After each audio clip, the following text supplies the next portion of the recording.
tungod sa mga tarpaulins, no? O sa ako ang mga t-shirts na tunang donate. Daghan kay salamat kaninyong tanan, no? This is it.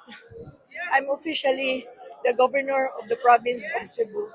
And the people's governor. Because I have been chosen by the people. The people have spoken. I have no mayors, I have no congressman behind me, no barangay captains.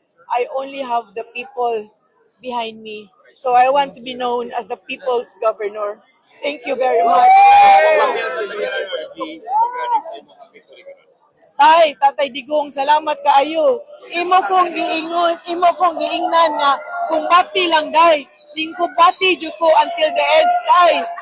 O hinaot makauli ka nga maguyog ta sa akong proclamation. O ako nang inumduman imong gisulti nako nga higugmaa ang mga Subuanon day. So ako ginaslang higugma tay. O siguro nakadaog yun ko ron. Kaya nabati nila akong paghigugma nila. O it does not stop there, no? Akong serbisyuhan yun. Kaya ako pagtanawan niya akong pagkadaugan karon responsibilidad ni dili ni Pasigarbo, responsibilidad ni para sa mga taga-probinsya sa Subo. Daghan kay salamat. Karon nga na-proclaim na gyud ka. Matug sa yeah, we will arrange for a press ko, no?